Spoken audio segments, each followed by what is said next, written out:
ગાંધીનગર નજીક અડાલજમાં અંબાપુર નર્મદા કેનાલ નજીક 20 સપ્ટેમ્બરે બનેલા લૂંટ વિથ મર્ડર કેસના મુખ્ય આરોપી વિપુલ પરમારનું પોલીસ એન્કાઉન્ટરમાં મોત થયું. અમદાવાદ ક્રાઇમ બ્રાન્ચે આરોપી સાયકો કિલર વિપુલ ઉર્ફે નીલ પરમારની રાજકોટથી ધરપકડ કરી હતી. ત્યારબાદ પોલીસ દ્વારા ઘટનાનું રિકન્સ્ટ્રક્શન કરવા માટે આરોપીને ઘટના સ્થળે લઈ જવાયો હતો. આ દરમિયાન આરોપીએ પોલીસની બંદૂક છીનવી અને પોલીસ પર જ ગોળીબાર કરતા પોલીસે સ્વ બચાવમાં ગોળીબાર કરવો પડ્યો અને તેમાં આરોપી વિપુલ પરમારનું ઘટના સ્થળે મોત નીપજ્યું. ઉલ્લેખનીય છે કે અડાલજ પોલીસ મથક વિસ્તારમાં 20 સપ્ટેમ્બરની મોડી રાત્રે લૂંટ અને હત્યાનો એક ગંભીર ગુનો બન્યો હતો.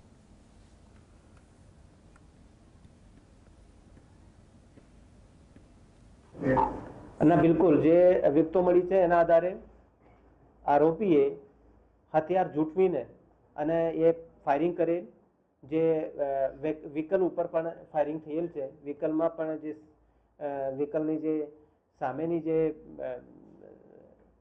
વિન્ડશીલ્ડ છે એના ઉપર પણ ફાયરિંગ થયેલું છે એવું જણાય આવે છે.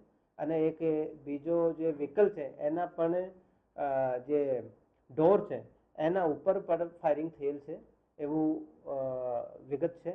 અને એ પછી ફાયરિંગ કર્યા પછી તરત જ એ બીજા વ્હીકલ ઉપર પણ ફાયરિંગ કરે છે અને પછી ભાગે છે અને ભાગતા ભાગતા પણ ફાયરિંગ કરે છે એવી પ્રાથમિક વિગતો મળી છે.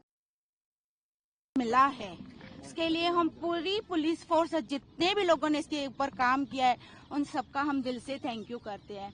बस हमारे बेटे को इंसाफ मिल गया, जस्टिस मिल गया है.